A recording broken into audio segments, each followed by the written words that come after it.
let's move on to our third speaker, Mr. Rajmohan Mathiazhagan, National Head Sales, Allied Refractories Product India Private Limited. To introduce him, I call upon Mr. E. Selvan, Council Member, IAF Southern Region, to introduce the speaker to the gathering. Good morning to all. At the outset, I would like to thank IAF Chennai chapter for giving me this opportunity. I am delighted to introduce Rajmohan Mathiazhagan, National Head Sales of Allied Refractory Products India Private Limited. Rajmohan Mathiazhagan began his career with Allied Refractory Products as a sales engineer in 2008. By 2012, he advanced to regional manager for South India, and currently he leads the sales operation across India and its subcontinents. With over 16 years of experience at Allied, he has played a key role in expanding the company's reach. Before Allied, Rajmohan worked as a project trainee at CUMI Super Refractories and later served as a production manager at SVS Ceramics. He has a post-graduation to his study in M.Tech in Ceramic Technology, Alagappa College of Technology, Anna University, Gindi. B.Tech in Chemical Engineering, Adiyaman Engineering College, Osur. Rajmohan is now concentrating in developing allied business in East African market. At IAF Chennai chapter, he currently serves as honorary secretary. Beyond his professional life, Rajmohan is an accomplished athlete. I now request Rajmohan to take his seat.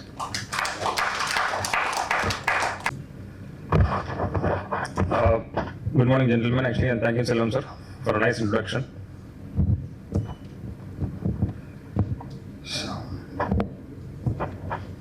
Thank you. There were two fantastic presentations actually before me. I tried to keep up to the rapport. Okay, so I'm going to talk about troubleshooting actually in coreless induction furnaces, but generally actually refractory market actually is there actually where we have less developments. We constantly work on improving. I don't have much products actually to talk about, so let me touch on the troubleshooting guide.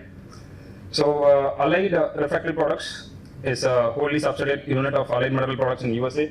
We have a manufacturing facility in Sanand, Ahmedabad. This was being started actually in the year 2013, and our parent plant was being started actually in the year 1961, and it's an ESOP-oriented company, and we have 900 plus employees across the world, and we have 13 manufacturing facilities, the latest one being added actually in Turkey. We have 8 precast shape facilities and 3 research and technology centers, and the 4th one is going to be in India, and we are going to do a groundbreaking next week. We have sold products across the world. Actually, as I said, it's been served actually in more than 130 countries. So moving forward, actually, I'd like to keep the session more interactive. So let us have a constant interaction between us. So I kept this presentation as a kind of quiz competition. We'll be having a quiz competition by Mr. Bala actually post lunch, but still I start actually a kind of warm-up sessions. Okay. So, but this is my question: whether is refractory the only issue for any lining failure in a coreless furnace? Whether refractory is the only issue, or you accept it or don't accept it? No. Thank you. If everyone accepts it, that's fine actually, because refractory is not only the cause, there's a more of operational issues also which leads to this refractory failures in a coreless furnace. Okay, next actually from here I'm going to start the quiz competition. I have 2 mementos actually which is here for the gift. Whomsoever is answering the best actually will be getting those gifts. What does this picture look like? What this picture indicates? There are 3 options. You have erosion, build-up and superheating.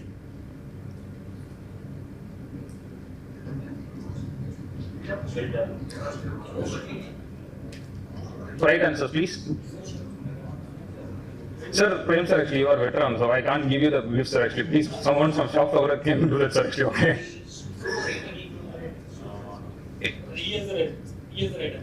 Build up. Okay, it's actually build up. Prem sir also already told this actually, okay? So, okay, my answers are coming up here, okay. What are these, what are the causes for the build up in a coreless furnace? You told it's a build up. So just asking what are the reasons. What are the reasons actually for build up actually in a coreless furnace? Okay. Slab. Okay. If you are Chemical interactions between castable and metal equipment. Okay. Slab forming will not be before it's on like the vacuum. See, yeah, the answer is right actually. It's like more of oxidation and contamination is the right answer actually. So normally whenever you have a buildup, actually it's more of oxidation and contamination which leads to the buildup. So typically refractory is not the only the cause actually for making any buildup in the furnace. It's because of your charge and because of the oxidation it happens. right answer Sir, actually, I'm going to select, sir. I have only 2 gifts actually, okay. So Venkat is there actually to support me and assist me in this. But anyway, for Venkatesh sir and Prem sir, I can't give anything because you are like masters actually, okay. So for 16 years I'm seeing you guys, I'm learning from you, okay. So build up, as I said, actually it's more of metal oxides adhering to the furnace lining. And as I said, oxidation of molten metal bath because you have a lot of slag generation when you have a atmospheric interaction with a liquid metal.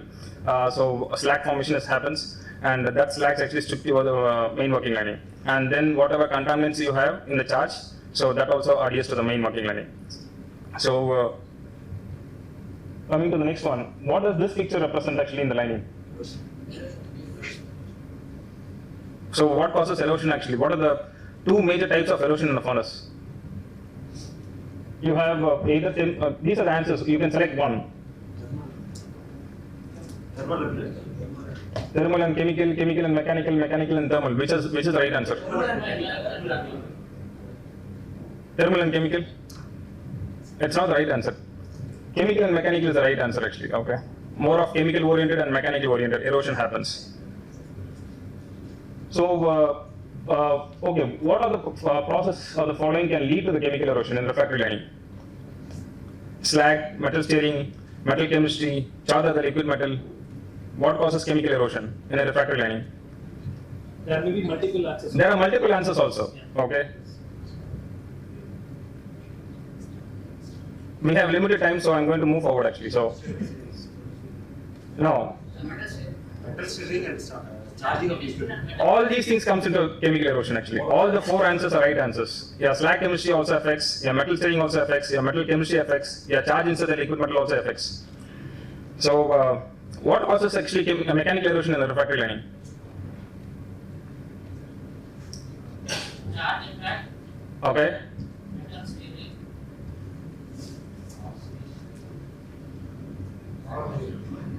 Charge impact and charging of liquid metal inside the furnace, which causes actually mechanical erosion. So when it comes to erosion, you have chemical erosion and mechanical erosion. Chemical erosion is mainly because of chemistry and slag chemistry, that is metal chemistry and slag chemistry, which attacks the lining. And when it comes to mechanical, it's more of mechanical abuse and stirring action. So if you see this picture, actually you can see that charge, the type of charge whatever you use, actually sometimes actually the charge is big and small. Depending upon the furnace capacity, the charge sizing has to be maintained. Otherwise, when we talk about mechanical erosion, the charge rubs your lining and then it gets inside actually where there's a wear and tear towards the main working lining.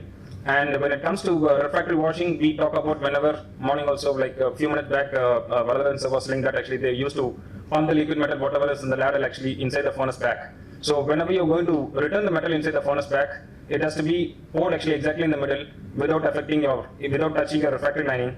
Otherwise, there will be a groove or cut actually on the refractory lining. So with this we call as mechanical erosion. And when we talk about chemical erosion, it's main of chemical attack, depending upon what you charge inside the furnace. That's what we always say, that actually charge your returns first, pig iron second, and then your steel castings comes next actually. Don't put carbon at the floor because carbon eats your lining. Your carbon silica ratio has to be maintained properly. If you're not going to maintain it properly, all the silica will be alone with the oxides being pulled out and the silica gets eroded much faster.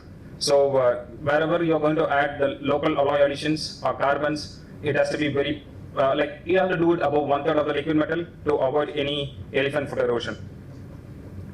And what this picture looks like. What is this? Okay, what causes filling in the lining?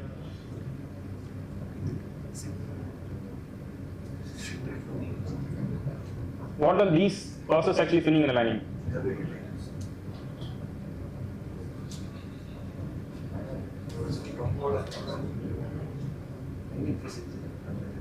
Lining procedure and thermal lining.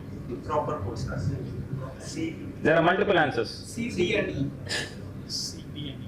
Okay, it's a nice try, but all the answers are leads to the filling actually.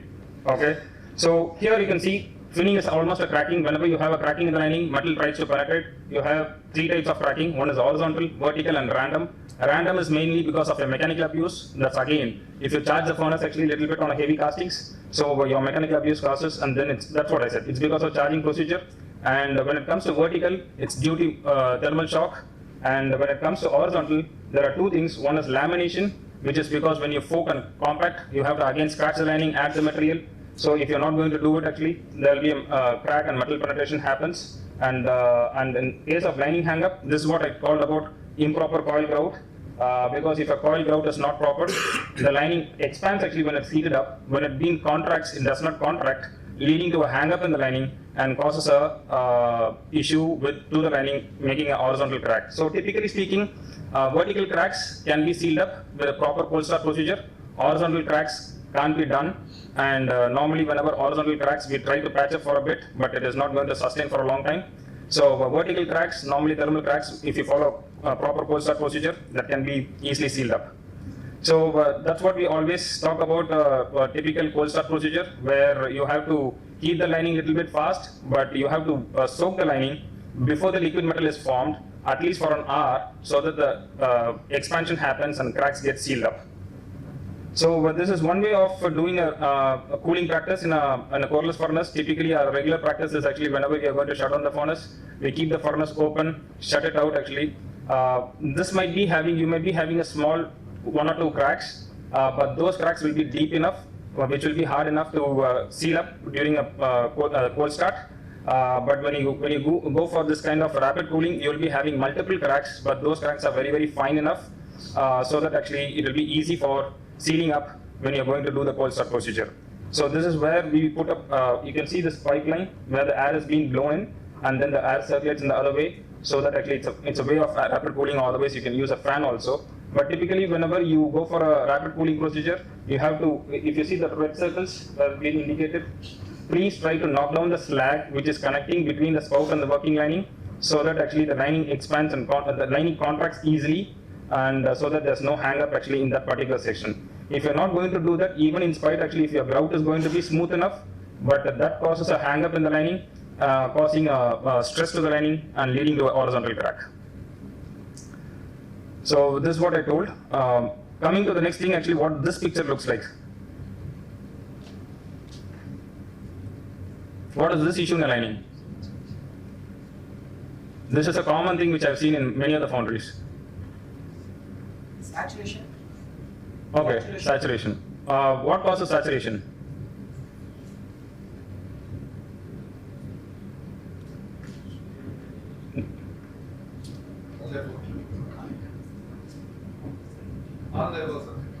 No, one is wrong in this.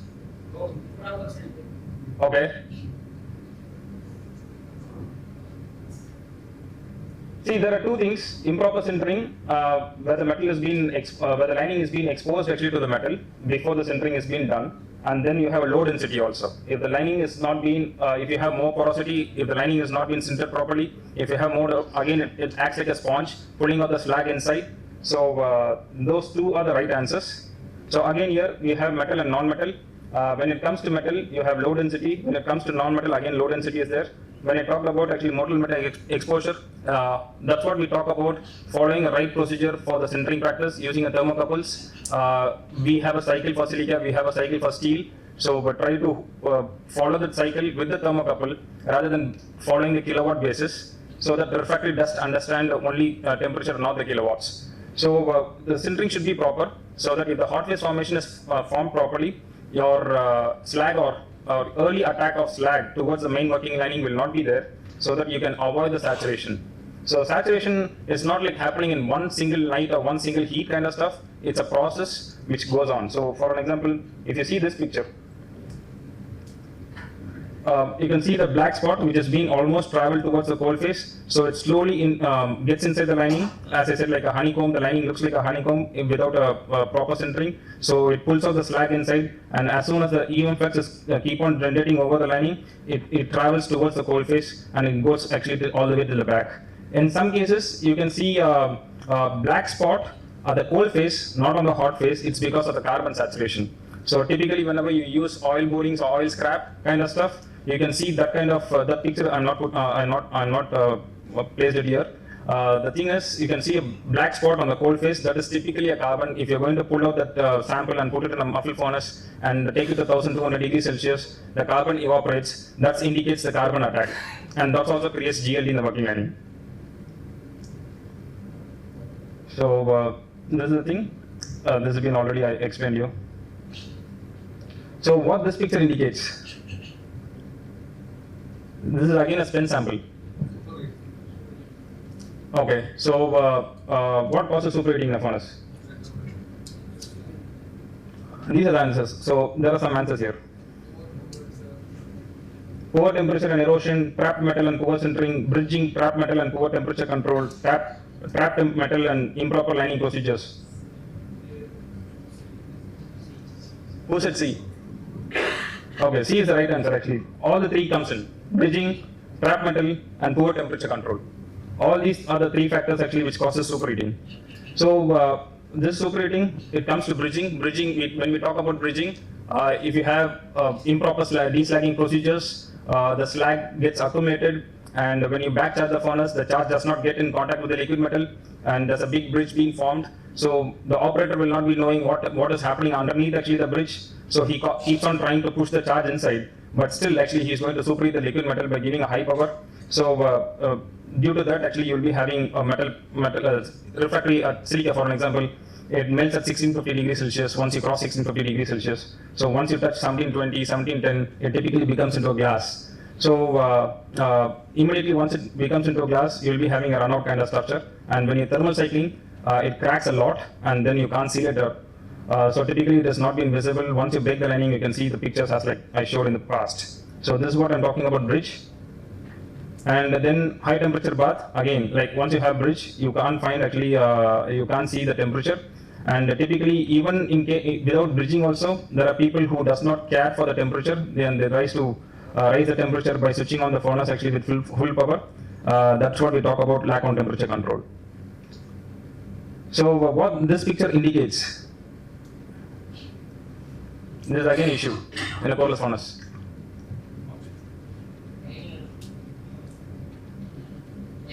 No.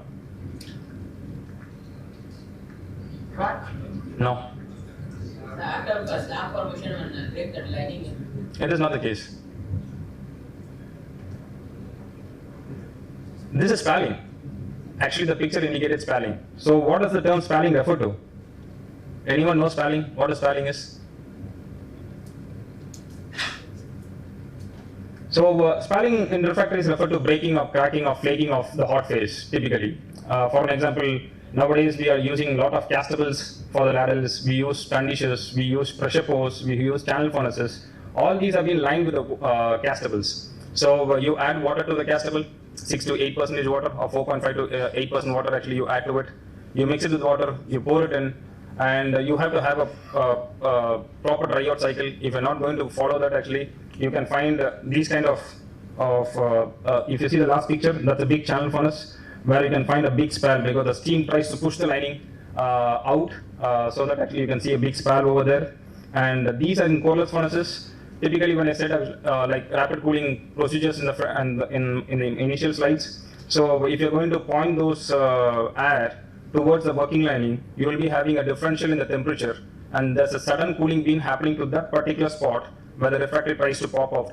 It's like, have you seen this whitewash being done in the houses where you can see a patches coming out? Actually, spalling is something like that. And this picture indicates about your former. For an example, if your former has not been flat and it has not been resting over the refractory during the initial lining, and if you have a concave former, what happens is the lining expands and then it comes in contact with the former. Till that time, there's an expansion, differential expansion. So what happens is that particular spot, once the sintering is being done, once the form has been melted, you can see a small heap actually on the top. If you poke it down, it goes in. So that we call as spalling. So since actually I think many people does not know spalling actually, at least you can try it. What are the types of spalling we have? Thermal spalling. Okay. So we have chemical, thermal and mechanical. So here it is, steam spalling. This is what I told about steam generation. Typically it happens whenever you use castables, because if you go for a rapid heat up, so then your steam tries to come out very fast and then leading to that issues. Mechanical spalling is because of mechanical abuse again. Differential spalling is because of saturation. So saturation is linked to spalling. So if your lining gets saturated, your expansion and contraction properties of the refractory changes. So which is again, you talk about saturation again. So because of the differential in the expansion and contraction of the refractory, you can find some refractory getting popped up. And pin spalling is again because of severe refractory compression, because typically there's a practice whenever you find a crack in a refractory or in a castable lining, you try to fill it with some refractories. So typically it should not be done.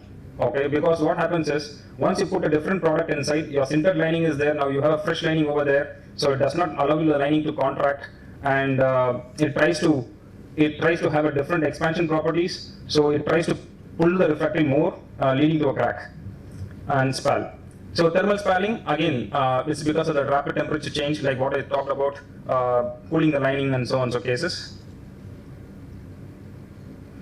So these are the things I have with respect to the troubleshooting things, and I have just a couple of more slides which I'm talking about a new product development which is called as DVMGS. It's again a silica product. It's a new tech product actually developed for iron foundries. How this is different actually from our own version of LGS or a normal Silvide. It's a different round controlled grain structure with the maximum grain sizing of 9 mm, because we had two structures, one with 6 mm particle size and one with 12.5 mm particle size, but we have developed recently this one which is a 9 mm particle size. And what it does for you, it gives a good hot fill formation due to its controlled grain structure, has excellent thermal shock resistance and has a good wear resistance. One more thing is, typically when we were supplying LGS, because of the large grains, we were supposed to supply the other product also, a small grain size product for the patching, because we had a constraint with 12.5 mm particle size, wherever the lining thickness is less than 1 inch or something, we can't go with the same product, so we were supposed to give two products. In that place actually, we were able to replace this with that particular one product. MGS, this was a case study recently happened. I'm just sharing a small case study here. It's a competitor product, was silica with 6 mm particle size. Furnace size was 1 metric ton. This is a heel melting operation. So they never used to tap the complete 1 ton liquid metal out. So they used to tap it like every like 250 kgs. And the current life was almost like 220 metric tons with one patching. With the DVMGS, we were able to achieve like 280 with one patching, and we were gone up to 320 with two patchings. So there was almost a 27% increase. So this is what I have in my presentation. Thank you, and if you have any questions, I'll be happy to answer those questions.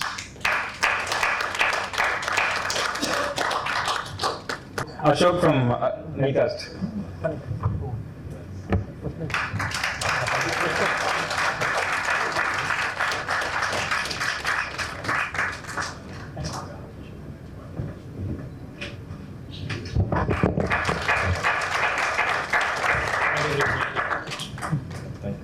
Thank you once again. Thank you. So, hope actually there are no more questions. Thank you. First of all, thank you, Raj, for the very, very interactive session. I think you kept the entire crowd lively. I now request Mr. P. Sendil Kumar, Vice Chairman, IAF Chennai Chapter, to felicitate Mr. Rajmohan Mathiazhagan with our traditional Angavastra.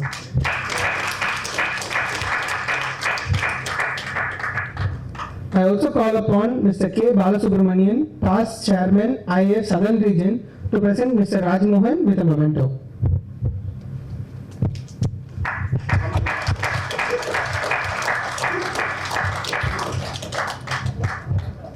Thank you, sir.